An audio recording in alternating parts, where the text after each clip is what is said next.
Hello and welcome to this brief tutorial on the Interlibrary Loan service provided by the Cal Poly Pomona University Library. So, you're looking for sources and you found a book or article that you absolutely must have. There's just one problem. The University Library doesn't have access to it. What do? You use the library's Interlibrary Loan service, or ILL. What is Interlibrary Loan? Interlibrary Loan is a service which allows you to request books, articles, and other materials that our library does not own.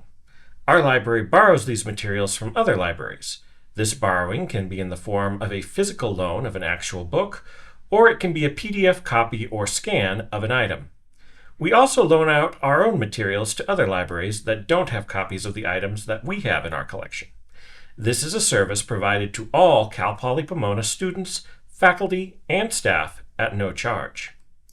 So, how do you make an ILL request? Well, an ILL request begins with your search results.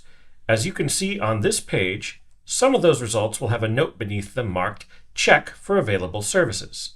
This indicates that we do not have a copy of this item, but we can get it for you from another library. When you click on that title, you will be prompted to sign in for more options. You sign in by clicking on this link and logging in with your Bronco ID and password. After signing in, you will see instructions for requesting an item and how soon you can expect the item to show up. If the item is a book, you will be given an option to request a physical copy, or in some cases the option to request a scanned chapter of that specific book. When you request an item, this screen will pop up, asking you to select your preferred pickup location, which can either be at the circulation desk on the second floor of the University Library, Building 15, or at the 24/7 Bronco lockers, which are located behind the bookstore. You will also be prompted to designate which volume of the book you want. This field is only applicable for multi-volume sets, so if you're only interested in volume 2 of 4 of a given series, you would specify it in this field. If your request is not part of a multi-volume set, you can leave this field blank. The final field you will need to fill out is the Not Needed After field, where you select how long you'll need the item, using a calendar pop-up to designate a date when you no longer need the item you're requesting. When you're done filling out these fields, you can submit your request by clicking on the Send button here. But what if you're looking for an article in a library database? Well, the process is similar. You can identify the items we don't have direct access to in a database in one of two ways. If it's an EBSCO database, like Academic Search Premier or PsycInfo, the article will have a More Information button under the search result. If it's a ProQuest database, like ABI Inform or Sociological Abstracts, the article will have a Find It button under the search result. In either case, clicking on the button will take you to the OneSearch record for that item, where you will make a request for the article in much the same way you requested the book.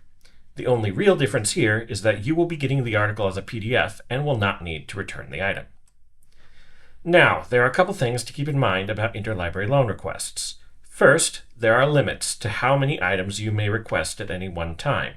For faculty, that limit is 20 items at the same time. For graduate students, the limit is 15 items. And for undergraduates, the limit is 10 items. Second, ILL is not an instant delivery service. While some items, like scanned chapters, will arrive within 24 hours of the request being made, other items may take up to 2 weeks to arrive, depending on the item's availability. Thank you for watching. If you have any questions about Interlibrary Loan or any of the other services provided by the University Library, please contact us. You can reach us via email at researchhelp, one word, @cpp.edu, or via the 24-hour chat service available on the library website.